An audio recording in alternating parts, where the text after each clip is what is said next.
Les participants étaient composés de réalisateurs, de professeurs de cinéma, de producteurs de films, de critiques d'art et bien d'autres experts venus de plus de 32 pays d'Afrique, d'Asie et d'Amérique. Pendant une semaine, ils ont partagé les meilleures pratiques relatives aux œuvres cinématographiques et cherché des solutions aux défis auxquels l'industrie du cinéma fait face, notamment le cinéma africain. Ce sont au total 29 films qui ont été projetés tous les soirs dans différents lieux de la capitale sénégalaise, suivis de panels de discussion et de prestations artistiques. Les participants ont profité de l'occasion pour aborder les perspectives de développement du cinéma en Afrique. Les cinémas africains ont une filmographie, des filmographies très intéressantes.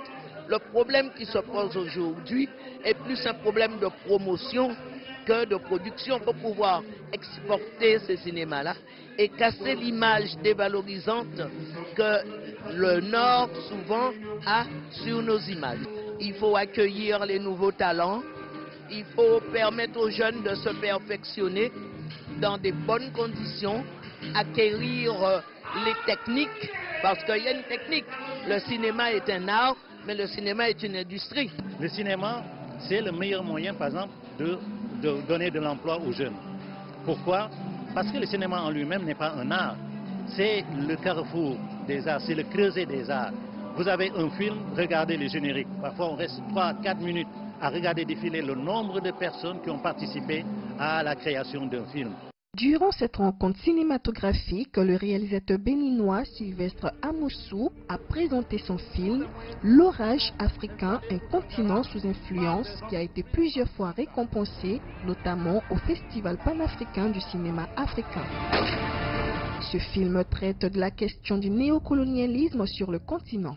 Je me suis posé la question comment ça se fait que notre continent est aussi riche dans son sous-sol et qu'en surface les gens sont pauvres. Bon, donc je me suis rendu compte que tout le monde converge vers l'Afrique sans que les Africains eux-mêmes y profitent de leur richesse. Ce n'est pas quelqu'un d'autre qui viendra développer l'Afrique à notre place. C'est nous-mêmes qui devons développer notre place et dans notre continent. Mais en même temps, il faut comprendre que plus vous êtes puissant, plus vous êtes craint. Et plus vous êtes craint, plus vous êtes respecté. Selon les professionnels du cinéma, les festivals comme le FESPACO ou le Récidac ont permis de faire évoluer la carrière de nombreux réalisateurs africains. Cependant, ils attendent aujourd'hui plus d'engagement de la part des États africains.